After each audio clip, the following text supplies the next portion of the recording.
ನಮಸ್ಕಾರ ಸ್ನೇಹಿತರೆ, ರಾಜ್ಯ ಸರ್ಕಾರದಿಂದ ಮಹಿಳೆಯರಿಗೆ 50,000 ರು ಸಹಾಯಧನವನ್ನು ನೀಡ್ತಾ ಇದ್ದಾರೆ. ಸೊ ಹಾಗಾದ್ರೆ ಈ ಒಂದು ಸಹಾಯಧನ ಪಡಿಲಿಕ್ಕೆ ಅರ್ಹತೆ ಏನಿರಬೇಕು, ಸೊ ಹೇಗೆ ಅರ್ಜಿಯನ್ನು ಸಲ್ಲಿಸಬೇಕು, ಎಲ್ಲಿ ಸಲ್ಲಿಸಬೇಕು, ಅದೇ ರೀತಿ ಅರ್ಜಿ ಸಲ್ಲಿಸಲು ಪ್ರಾರಂಭಿಕ ದಿನಾಂಕ ಯಾವಾಗ, ಕೊನೆ ದಿನಾಂಕ ಯಾವಾಗ, ಪ್ರತಿಯೊಂದು ಮಾಹಿತಿಯನ್ನ ಈ ಒಂದು ವಿಡಿಯೋದಲ್ಲಿ ನಾನು ನಿಮಗೆ ತಿಳಿಸ್ತಾ ಇದ್ದೀನಿ. ಸೊ ಇದು ಒಂದು ರಾಜ್ಯ ಸರ್ಕಾರದ ಯೋಜನೆ ಆಗಿರುತ್ತೆ. ಈ ಯೋಜನೆ ಸ್ಪೆಷಲಿ ಮಹಿಳೆಯರಿಗೆ ಆಗಿರುತ್ತೆ. 50,000 ರು ಸಹಾಯಧನವನ್ನು ಕೂಡ ಇಲ್ಲಿ ಕೊಡ್ತಿದ್ದಾರೆ. ಸೊ ಹಾಗಾದ್ರೆ ತಡ ಮಾಡದೆ ಈ ಒಂದು ವಿಡಿಯೋನ ಸ್ಟಾರ್ಟ್ ಮಾಡೋಣ. ಸೊ ಹೇಗೆ ಅರ್ಜಿ ಸಲ್ಲಿಸಬೇಕು, ಇದರ complete pin to pin details ಅನ್ನ ಈ ಒಂದು ವಿಡಿಯೋದಲ್ಲಿ ತಿಳಿದುಕೊಳ್ಳೋಣ. ಸೊ ನನ್ನ ಒಂದು ಮನವಿ ಏನಂದ್ರೆ, ನೋಡಿ ಗೈಸ್, ಇದು ಎಲ್ಲ ನಮ್ಮ ಸರ್ಕಾರ ಏನು ನಮಗೆ ಯೋಜನೆಯನ್ನ ಕೊಡ್ತಾ ಇದೆ, ಇದು ನಾವು ಕಟ್ಟಿರತಕ್ಕಂತ ಒಂದು ಟ್ಯಾಕ್ಸ್ ದುಡ್ಡಿಂದ ನಮಗೆ ಯೋಜನೆಯನ್ನ ಕೊಡ್ತಿದ್ದಾರೆ. ಸೊ ಇದೊಂದು ಸದುಪಯೋಗ ನೀವೆಲ್ಲ ಪಡ್ಕೋಬೇಕು. ಸೊ ಹಾಗೆ ಅರ್ಜಿಯನ್ನ ಸಲ್ಲಿಸಿ. ಸೊ ಯಾರೆಲ್ಲ ಅರ್ಹರಿದ್ದೀರಾ, ಖಂಡಿತವಾಗಿ ಈ ಒಂದು ಯೋಜನೆಯ ಸದುಪಯೋಗ ನೀವು ಪಡ್ಕೋಬೇಕು. ಸೊ ಬನ್ನಿ ವಿಡಿಯೋನ ಸ್ಟಾರ್ಟ್ ಮಾಡೋಣ. ಸೊ ಇನ್ನೊಂದೇನಪ್ಪಾ ಅಂದ್ರೆ, ಈ ತರ ಯೋಜನೆಗಳ ಅಪ್ಡೇಟ್ಸ್ಗಳು ನಿಮಗೆ ಬೇಕಂದ್ರೆ ಚಾನಲ್ನ ಸಬ್ಸ್ಕ್ರೈಬ್ ಮಾಡ್ಕೊಳ್ಳಿ, ಹಾಗೆ ಬೆಲ್ ಐಕನ್ ಕೂಡ ಪ್ರೆಸ್ ಮಾಡ್ಕೊಳ್ಳಿ.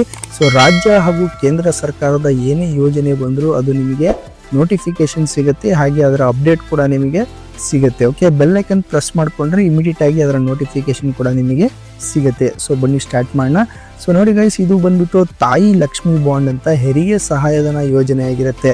ಸೊ ಇದು ಯಾರಿಗೆ ಅಂತಂದ್ರೆ, ನೋಡಿ, ನೋಂದಾಯಿತ ಮಹಿಳಾ ಕಾರ್ಮಿಕರಿಗೆ, ಅಂದ್ರೆ ಯಾರು ಕೂಲಿ ಕಾರ್ಮಿಕರಿದ್ದಾರೆ, ನೋಂದಾಯಿತ ಮಹಿಳಾ ಕಾರ್ಮಿಕರಿದ್ದಾರೆ ಸ್ಪೆಷಲಿ, ಸೊ ಅವರಿಗೆ ಹೆರಿಗೆ ಸಮಯದಲ್ಲಿ 50,000 ರುವರೆಗೆ ಒಂದು ಸಹಾಯಧನವನ್ನ ಕೊಡ್ತಿದ್ದಾರೆ.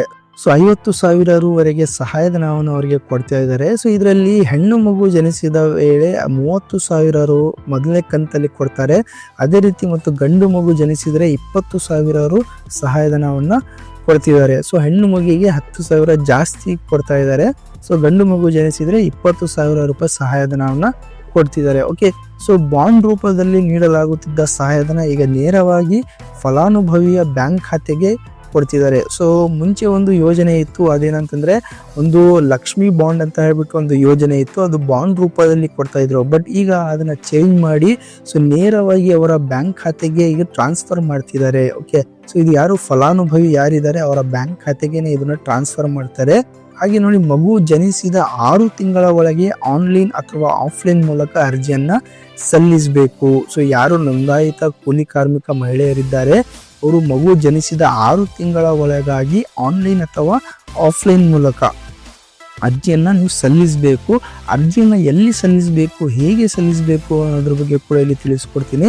ಸೊ ನೋಡಿ ಗೈಸ್, ಇದು ಬಂದ್ಬಿಟ್ಟು ಕಟ್ಟಡ ಕಾರ್ಮಿಕ ಕಲ್ಯಾಣ ಮಂಡಳಿ ಏನಿರುತ್ತೆ, ಸೊ ಇದು ತಾಯಿ ಲಕ್ಷ್ಮಿ ಬಾಂಡ್ ಯೋಜನೆಯಡಿ ಹೆರಿಗೆ ಸಹಾಯಧನವನ್ನು ಅವರು ಕೊಡ್ತಾ ಇದ್ದಾರೆ. ಸೊ ನಾನು ಹೇಳಿದಂಗೆ 30,000 ರು ಹೆಣ್ಣು ಮಗುವಿಗೆ ಕೊಡ್ತಿದ್ದಾರೆ, ಗಂಡು ಮಗುವಿಗೆ 20,000 ಸಹಾಯಧನವನ್ನು ಕೊಡ್ತಿದ್ದಾರೆ. ಓಕೆ, ಸೊ ಈ ಸಹಾಯಧನ ಪಡೆಯಬಹುದು. ಇತ್ತೀಚಿನ ನಿಯಮಗಳ ಪ್ರಕಾರ ಒಟ್ಟು 50,000 ರುವರೆಗೆ ಸಹಾಯಧನ ಲಭ್ಯವಿದೆ. ಸೊ ಏನು ಅರ್ಹ ಫಲಾನುಭವಿಗಳು ಸೇವಾ ಸಿಂಧು ಪೋರ್ಟಲ್ ಮೂಲಕ ಅಥವಾ ಕಾರ್ಮಿಕ ಇಲಾಖೆ ಕಚೇರಿಗೆ ಭೇಟಿ ನೀಡಿ ಅರ್ಜಿಯನ್ನ ಸಲ್ಲಿಸಬಹುದು. So simple.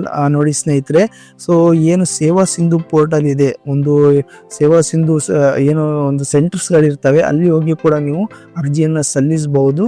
ಸೊ ಅದು ಇಲ್ಲದಿದ್ದರೆ ನೀವು ಡೈರೆಕ್ಟ್ ಆಗಿ ಕಾರ್ಮಿಕ ಇಲಾಖೆ ಕಚೇರಿಗೂ ಕೂಡ ಭೇಟಿ ನೀಡಬಹುದು. ತಾಲೂಕುಗಳಲ್ಲಿ ಅಥವಾ ಒಂದು ಜಿಲ್ಲೆಗಳಲ್ಲಿ ಒಂದು ಕಾರ್ಮಿಕ ಕಚೇರಿ ಕೂಡ ಇರುತ್ತೆ. ಸೊ ಅಲ್ಲಿ ನೀವು ಭೇಟಿ ನೀಡಿಬಿಟ್ಟು ಅಲ್ಲಿ ಕೂಡ ನೀವು ಅರ್ಜಿಯನ್ನ ಸಲ್ಲಿಸಬಹುದು. ಸೊ ಇದು ಒಂದು ರಾಜ್ಯ ಸರ್ಕಾರದ ಯೋಜನೆ ಆಗಿರುತ್ತೆ, ತುಂಬಾನೇ ಹೆಲ್ಪ್ಫುಲ್ ಆಗಿರುತ್ತೆ, ಸ್ಪೆಷಲಿ ಕೂಲಿ ಕಾರ್ಮಿಕ ಮಹಿಳೆಯರಿಗೆ. ನೋಡಿ, 20,000 ಮತ್ತೆ 30,000 ಒಟ್ಟಾರೆ 50,000 ಸಹಾಯಧನವನ್ನು ಇಲ್ಲಿ ನಿಮಗೆ ಕೊಡ್ತಾ ಇದ್ದಾರೆ. ಇದೊಂದು ತಾಯಿ ಲಕ್ಷ್ಮಿ ಬಾಂಡ್ ಯೋಜನೆ ಆಗಿರುತ್ತೆ. ಓಕೆ, ಸೊ ಇನ್ನೊಂದು ಏನಿದು ತಾಯಿ ಲಕ್ಷ್ಮಿ ಬಾಂಡ್ ಯೋಜನೆ ಅಂತ ಕೂಡ ನಿಮಗೆ ತಿಳಿಸಿದ್ದೀನಿ. ತಾಯಿ ಲಕ್ಷ್ಮಿ ಬಾಂಡ್ ನೋಡಿ ಹೆರಿಗೆ ಸಹಾಯಧನ ಯೋಜನೆ ಆಗಿರುತ್ತೆ.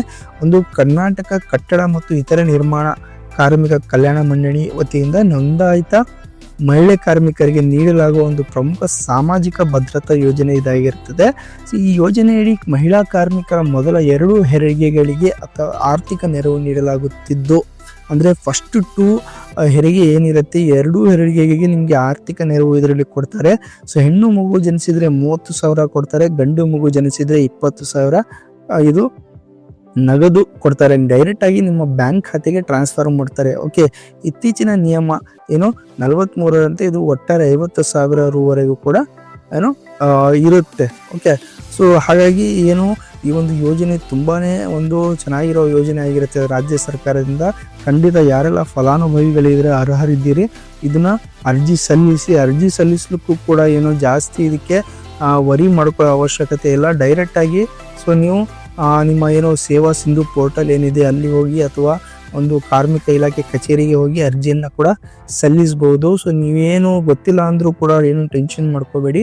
ಸೊ ಕ್ಲೀನಾಗಿ ಅವರ ಒಂದು ಕಚೇರಿಗೆ ಭೇಟಿ ನೀಡಿ ಆಫ್ಲೈನ್ ಹೋಗಿ ಅಲ್ಲೆಲ್ಲ ನಿಮಗೆ ಸಹಾಯ ಮಾಡ್ತಾರೆ ಹೇಗೆ ಅರ್ಜಿ ಸಲ್ಲಿಸಬೇಕಂತ ಹೇಳ್ಬಿಟ್ಟು. ಸೊ ಇದನ್ನು ಫಾಲೋ ಅಪ್ ಮಾಡಿ ಗೈಸ್. ಸೊ ಇದರ ಒಂದು ಸದುಪಯೋಗ ಪಡ್ಕೊಳ್ಳಿ. ಸೊ 50,000 ಸಹಾಯಧನವನ್ನು ಅದು ಕೊಡ್ತಿದ್ದಾರೆ. ಇದೊಂದು ಒಳ್ಳೆ ಯೋಜನೆ ಆಗಿರುತ್ತೆ. ಈ ಯೋಜನೆ ನಿಮ್ಮ ಸ್ನೇಹಿತರಿಗೆ ಯಾರೆಲ್ಲ ಕೂಲಿ ಕಾರ್ಮಿಕ ನೋಂದಾಯಿತ ಮಹಿಳೆಯರಿದ್ದಾರೆ ಅವ್ರಿಗೂ ಕೂಡ ಶೇರ್ ಮಾಡಿ.